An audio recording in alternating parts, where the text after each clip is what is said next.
Welcome back to my channel. இன்னைக்கு June 11. இன்னைக்கு June 11 night 11 மணியோட உங்களுடைய ரெஜிஸ்ட்ரேஷன்ஸ் கண்டிப்பா க்ளோஸ் ஆயிரும். இனி எக்ஸ்டென்ஷனுக்கான வார்த்தையே கிடையாது. ஏற்கனவே ரிக்வெஸ்ட் பண்ணனால 2 நாள் எக்ஸ்டென்ட் பண்ணிருந்தாங்க. இனிமே எக்ஸ்டென்ஷன் பண்றதுக்கான வாய்ப்பே கிடையாது. அதனால ரெஜிஸ்ட்ரேஷன் பண்ணாதவங்க கண்டிப்பா ரெஜிஸ்ட்ரேஷன் பண்ணிருங்க. இப்போ நிறைய பேரண்ட்ஸ் போன் பண்ணி, சார் ஆர்ட்ஸ் காலேஜோட டிஎன் காசாவோட கவுன்சிலிங் ஸ்டார்ட் ஆயிடுச்சு, இப்ப நாங்க ஆர்ட்ஸ் காலேஜ்லயும் சீட் எடுத்த பிறகு இன்ஜினியரிங் காலேஜ் சேர முடியுமா? ஏன்னா சார் எங்களுக்கு கொஞ்சம் கட் ஆஃப் கம்மியா இருக்கு, நம்ம கவுன்சிலிங்ல ஒரு நல்ல காலேஜ் கிடைச்சா இன்ஜினியரிங் வர்ற ஐடியா இருக்கு, அப்படி இல்லாட்டினா ஆர்ட்ஸ் காலேஜ்லயே நாங்க அப்ளை பண்ணிருக்கோம் சார். இப்ப நான் ஆர்ட்ஸ் காலேஜ்ல ஒரு காலேஜ் ஒரு குரூப் எடுத்த பிறகு அங்க சேர்ந்த பிறகு ஒரு மாசம் படிச்ச பிறகு திருப்பி இன்ஜினியரிங் காலேஜ் வர முடியுமான்னு நிறைய பேர் கேக்குறாங்க. கண்டிப்பா வர முடியும். புரியுதா? நீங்க டிசி நீங்க எந்த கடைசியா நீங்க ஒரு ஆர்ட்ஸ் காலேஜ்ல சேர்றீங்க, அந்த காலேஜ்ல நீங்க 1 மாசமா 1.5 மாசம் படிச்ச பிறகு நீங்க கட் ஆஃப் கம்மியா இருக்கறனால இப்ப சேர்ந்திருக்கீங்க. ஆனா கவுன்சிலிங்ல நீங்க நினைச்ச காலேஜ் நினைச்ச குரூப் கிடைச்சிருச்சுன்னா நீங்க எப்போ இருந்தாலும் அந்த காலேஜ்ல நீங்க டிசி வாங்கிக்கலாம். டிசி கொடுக்க முடியாதுன்னு சொல்ல மாட்டாங்க. நல்லா தெரிஞ்சுக்கோங்க. எந்த ஆர்ட்ஸ் காலேஜ்லயும் சேர்ந்தாலும் அவங்க டிசி தர முடியாதுங்க. இங்கதான் படிக்கணும்னு அவங்களால கட்டாயப்படுத்த முடியாது. நீங்க டிசி கேட்டா எப்போ இருந்தாலும் அவங்க கொடுத்துருவாங்க. ஆனா ஒரே ஒரு இது மட்டும் அவங்க என்ன வைப்பாங்கன்னா, நீங்க ஏற்கனவே கட்டின ஃபீஸ் கொடுக்க மாட்டாங்க. நல்லா தெரிஞ்சுக்கோங்க. நீங்க கட்டின ஃபீஸ் கொடுக்க மாட்டாங்க. அது ஒரு இது மட்டும் நல்லா யோசிச்சுக்கோங்க.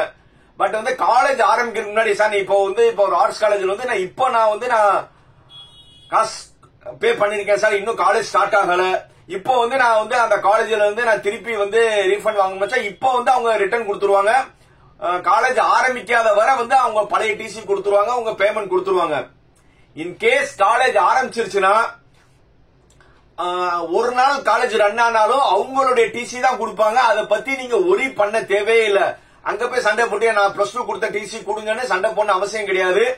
நீங்க அவங்களுடைய ஆர்ட்ஸ் காலேஜ்ல நீங்க சேர்ந்த டிசி கொடுத்தாலும் நீங்க எந்த காலேஜ்ல ஜாயின் பண்றீங்களோ அவங்க வாங்கிக்குருவாங்க. சார் நான் ஆனா கவுன்சிலிங் அப்லோட் பண்ணும்போது நான் ஸ்கூல் டிசி தான் அப்லோட் பண்ணேன், இப்போ காலேஜ் சேரும்போது டிசி மாத்தி கொடுத்தா எப்படி சார் கேட்டாங்கன்னா, அதை பத்தி எல்லாம் ஒரே கிளை. இன்னும் நல்லா தெரிஞ்சுக்கோங்க.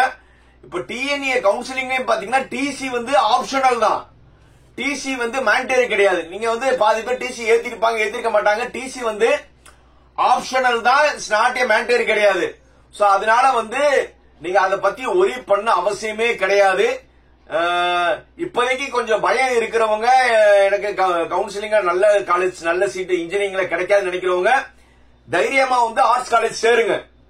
ஆர்ட்ஸ் காலேஜ் சேர்ந்து ஆர்ட்ஸ் காலேஜ் செட் ஆயிடுச்சு, ஆர்ட்ஸ் காலேஜ் படிங்க. இல்ல இன்ஜினியரிங்ல 2வது ரவுண்டோ 3வது ரவுண்ட்ல எனக்கு ஒரு நல்ல காலேஜ் கிடைச்சிருச்சு சார் நினைச்சீங்கன்னா கவுன்சிலிங்ல ஆஃப் பண்ணிட்டு அங்கிருந்து நீங்க என்ன செஞ்சுக்கலாம், டிசி வாங்கிக்கலாம். அதை பத்தி ஒரே கிடையாது, நீங்க பயப்பட அவசியமே கிடையாது.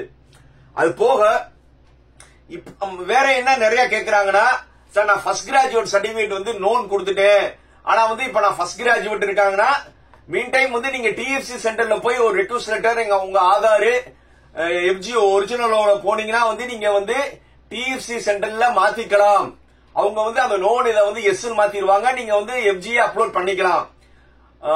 அப்படி இல்லட்னா இப்போ டிஎஃப்சி சென்டர்ல இப்ப பண்ணலட்னா நீங்க காலேஜ் சேரும் போது கூட என்ன செஞ்சுக்கலாம், அந்த ஃபர்ஸ்ட் கிராஜுவேட் நோவை எஸ் ஆக்கிக்கலாம். எஸ் நோ வயசு வருஷா நீங்க என்ன செஞ்சுக்கலாம் பண்ணிக்கலாம்.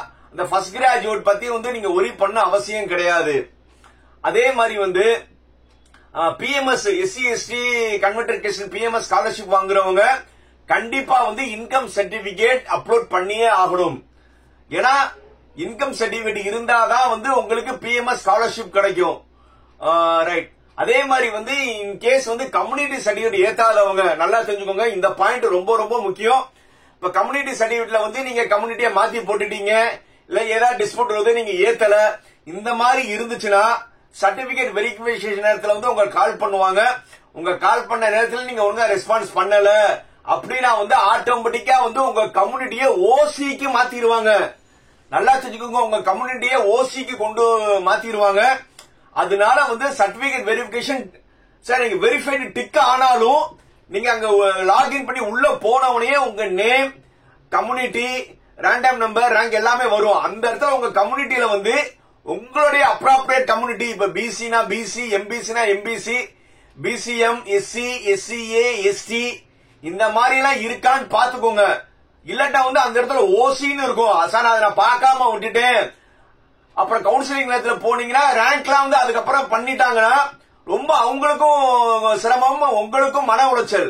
சோ அதனால சர்டிபிகேட் வெரிஃபைடுன்னு வந்தாலும் நீங்க என்ன பாக்குறீங்க, லாகின் குள்ள போய் கம்யூனிட்டி வந்து உங்களுடைய கம்யூனிட்டி இருக்கான்னு பாருங்க. இது ரொம்ப ரொம்ப முக்கியம். ஏன்னா கம்யூனிட்டி சீட்ஸ்ல தான் அதிகமான சீட் இருக்கும். நீங்க ஓசியில வந்து ஓபன் காம்படிஷன்ல வந்து எல்லா கம்யூனிட்டியும் போட்டி போடுவாங்க. அதனால வந்து உங்களுடைய கம்யூனிட்டியில வந்து சீட்ஸ் வந்து இருக்கும். அதனால கம்யூனிட்டி இடத்துல வந்து உங்களுடைய கம்யூனிட்டி அப்ராப்ரியேட் கம்யூனிட்டி இருக்கான்னு பாத்துக்கோங்க. ஈவன் சர்டிபிகேட் வெரிஃபை ஆன பிறகும் கூட. ஏன்னா அப்ப இருந்துச்சா நீங்க கிரீவன்ஸ்ல போய் ஈஸியா மாத்திக்கலாம். மீன் டைம் வந்து நீங்க டிஎஸ்சி போய் மாத்திக்கலாம். அப்புறம் இது எல்லாமே பார்க்காம கவுன்சிலிங்ல சாய்ஸ் ஃபில்லிங் போடும்போது நீங்க பாத்தீங்கன்னா ஓசி கேட்டகரியில தான் நீங்க சீட் எடுக்கிற மாதிரி இருக்கும். அதனால எல்லாருமே சர்டிபிகேட் வெரிஃபைடு சக்சஸ் ஆனாலும் அந்த காலத்துல வந்து உங்களுடைய கம்யூனிட்டி இருக்கான்னு பாத்துக்கோங்க. இது ரொம்ப ரொம்ப முக்கியம். இன்னும் வந்து நிறைய இன்ஃபார்மேட்டிவ் வீடியோ வந்து அடுத்த வீடியோல நிறைய நான் சொல்றேன். இதுவரை வந்து சப்ஸ்கிரைப் பண்ணாதவங்க சப்ஸ்கிரைப் பண்ணுங்க. வழக்கம் போல நான் சொல்றதான் என்னது, like, share, comment and subscribe.